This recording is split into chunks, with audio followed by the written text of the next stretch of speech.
Alors, pour vous, l'amour, l'amitié, c'est possible entre un homme et une femme ou pas? Tu poses la question à qui? À Medjahed? À vous deux? Bien sûr que Oui, l'amitié moi, j'y c'est crois. possible, Oui, évidemment. Regarde la preuve, Medjahed et moi.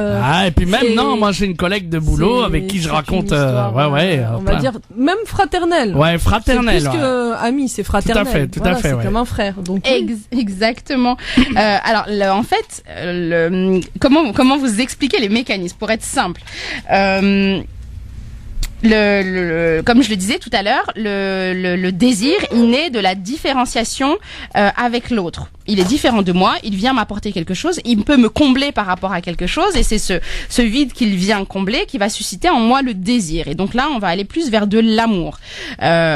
La première fois qu'un enfant se fait un copain, hein, c'est dès la maternelle et puis en primaire, etc. L'amitié, elle naît du fait que l'enfant va réaliser qu'il ne peut pas être aimé de façon exclusive de ses parents.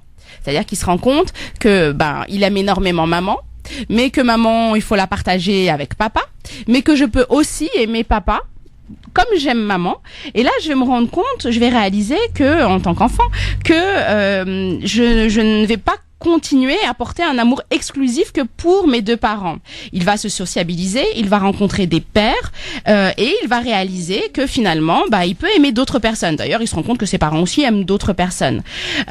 C'est comme ça qu'il va développer ses premiers sentiments d'amitié. Alors, on pourrait dire que d'une certaine façon, l'amitié, elle naît d'un amour déçu. Quand je réalise qu'en fait, je peux pas avoir pour moi tout seul l'amour exclusif de mes parents, de papa et de maman, et que je dois partager avec les autres, c'est là que je vais me diriger inconsciemment vers d'autres personnes pour venir remplacer, ou je devrais dire plutôt compléter l'amour de mes parents.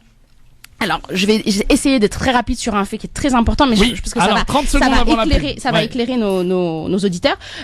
C'est en lien avec le DIP. Alors, si vous le permettez, si tu le permets, Medjahed, j'aimerais bien par la suite, après la pub, raconter l'histoire de DIP. C'est très important parce que ça en dit longuement. On marque la pub et on va, comme ça on est tranquille, ok? Comme ça on va continuer à développer. Oui, tu voulais peut-être... Alors, simplement, chez le garçon, le DIP, justement, je vais y venir, ça connaît une fin très brutale. Le passage de l'amour à l'amitié, c'est quelque chose de très rapide, très direct chez les hommes. Ils arrivent très facilement à passer de l'amour à l'amitié parce que c'est dû à leur DIP. Donc je vais développer par la suite. Tandis que pour les femmes, c'est plutôt ambigu. Le DIP, il peut durer toute la vie.